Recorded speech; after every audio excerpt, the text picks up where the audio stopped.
मेरा नाम सुशीला है। मेरी एक 14 साल की लड़की है, जया। मैंने अकेले ही उसे पाल कर बड़ा किया है। जया और मेरी एक छोटी सी दुनिया है, लेकिन हमारी ज़िंदगी में ऐसी कई बातें हैं जो मैंने जया से छिपाई हैं। जया अपना स्कूल जाती है और मैं अपना छोटा सा पार्लर चलाती हूँ।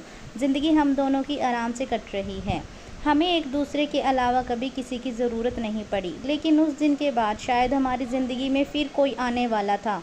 मैं पार्लर का सामान लाने के लिए शहर गई थी। जया को साथ नहीं ले गई थी, वो घर पर ही थी। ज़िंदगी में ऐसा होता है, कभी कभी अचानक ही हमें कुछ सरप्राइज़ दे देती है। मेरे सामने अजय था, एकदम अचानक ही आकर वो मेरा सामने आ गया। उसके लिए भी शायद ऐसा ही था। हम दोनों एक दूसरे को देखकर एकदम चुप हो गए। इतने सालों के बाद मिले थे, लेकिन बात करने को कुछ नहीं था। अजय वो था जिससे मैं शादी करना चाहती थी। हम दोनों एक दूसरे से प्यार करते थे, लेकिन हमारी किस्मत की वजह से हम दोनों साथ नहीं रह पाए। अजय इसी शहर में आ गया था। अजय ने कहा कि उसने बहुत मुझे ढूंढा, लेकिन अपना नंबर बार बार बदल देती थी। इस कारण उसकी मुझसे बात या मिलना नहीं हो पाया था। अजय आज भी मुझसे प्यार करता है, उसकी आंखों में मुझे दिखाई दे रहा था। वो बोला कि वो आज भी मुझसे शादी करना चाहता है, मेरी बच्ची को भी अपना लेना चाहता है, लेकिन मैंने उसे कुछ भी जवाब नहीं दिया। मैं जाने लगी तो वो मुझसे बहुत बोला कि मैं अपना नंबर उसे दे दूं, और मैं इस बात के लिए उसे मना नहीं कर पाई। मेरे जीवन में इस तरह वापस आएगा, इस बात का मुझे भी नहीं पता था। बस फिर हम लोगों का मिलना शुरू हो गया। इस तरह से मिलते और बातें करते वो मेरे घर भी आने लगा। मैंने सोचा था कि उसे घर नहीं लाऊं, क्योंकि घर में जया है। मैं नहीं चाहती थी कि जया उसे देखे। उसने कई बार मुझसे कहा कि वो हमारी ज़िंदगी का हिस्सा बनना चाहता है, लेकिन जया के लिए हर बार मैं उसे मना करती रही। फिर एक दिन वो हुआ जिसका मुझे डर था। अजय और मैं हमारे घर पर थे। मैं भूल गई थी कि जया उस दिन हाफ टाइम में ही घर आने वाली है। अजय और मैं अपनी पुरानी बातों में खोए थे। उसके कंधे पर सर रखी हुई थी, उसने मेरा हाथ पकड़ा हुआ था। हमें इस तरह से कमरे में जया ने देख लिया। वो मम्मी कहती अंदर आई थी और एकदम से चुप हो गई। उसका चेहरा ही बदल गया। अजय वहाँ से चला गया। मुझे पता था कि अब जया क्या सोच रही है।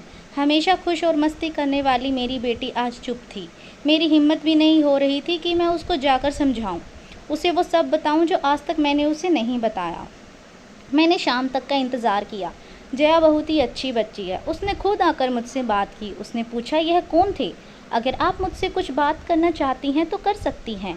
जया ने फिर मुझसे पूछा कि आपने जो आज तक कहा वो मैंने माना। मुझे लगा कि आप हमेशा मुझे सच बताती हैं और मुझसे कुछ छिपाती नहीं हैं। मैं चाहती हूँ कि आप मुझे इस बारे में भी बताएं। आप अपना फ़ैसला ले सकती हैं। आप दूसरी शादी करना चाहती हैं तो कर सकती हैं। हमारी यह बात चल ही रही थी कि अजय फिर अचानक ही वहाँ आ गया। उसे देखकर इस बार मैंने कहा कि तुम फिर क्यों आ गई? अजय ने कहा कि मैं नहीं चाहता कि मेरी गलती की वजह से तुम्हारी बच्ची तुम्हें गलत समझे, इसलिए आज मुझे मत रोको। आज एकदम सही समय है कि जया सब कुछ जान ले। मैंने मना किया, कहा कि नहीं, लेकिन जया के कानों तक सच यह शब्द जा चुका था। मुझे पता था कि अब वो सच सुने बिना नहीं रह सकेगी। जया ने कहा, बताओ आप क्या बोलना चाहते हैं? और फिर अजय ने जया को सच बता ही दिया। जया मेरी बेटी नहीं है, मेरे भाई की बेटी है। एक दुर्घटना में मेरे भाई और भाभी चल बसे। तब जया सिर्फ 9 महीने की थी। हमारे माँ बाप पहले ही चल बसे थे, और दोनों भी मेरी सारी ज़मीन बेचकर उसे वहाँ से लेकर मैं यहाँ दूसरे शहर आ गई।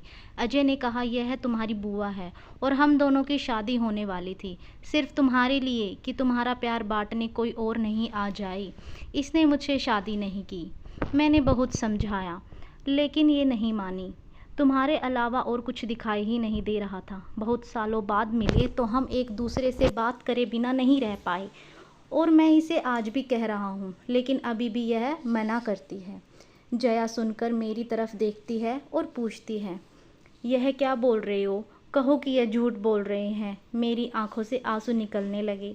मैंने कहा कि बेटी, भले ही तू मेरी जान है, लेकिन तूने मेरी कोख से जन्म नहीं लिया। मैं चाहती थी कि तुम्हें यह सच बता दूं, लेकिन इस तरह से आज बताना पड़ेगा, मैंने सोचा नहीं था। जया यह सुनकर मेरी तरफ दौड़ कर आई, मुझसे लिपट गई, रोते हुए बोलने लगी, क्या बोलूँ बुआ, माँ या भगवान? मैंने कहा, तू मेरी बेटी है और मैं तेरी माँ, बस यही सच है और यही रहेगा। और अब शादी भी होगी तो तेरी, वो भी बड़ी धूमधाम से, जब तू चाहेगी। मेरे फैसले को अजय ने भी माना। आखिर मैं अकेली नहीं थी जो बिना शादी उम्र निकाल रही थी। उसने भी ऐसा ही किया। जया ने फिर कई बार कहा कि आप लोग शादी कर लो, लेकिन मैंने कहा अब तुम्हें हमें मान लिया है और जान लिया, बस हमारी तपस्या सफल, और कुछ हमें नहीं चाहिए। आपको यह कहानी कैसी लगी हमें कमेंट कर ज़रूर बताएं। इस तरह की अच्छी कहानियाँ आप यहाँ पढ़ सकते हैं। चैनल को लाइक और सब्सक्राइब ज़रूर करें। Thank you so much.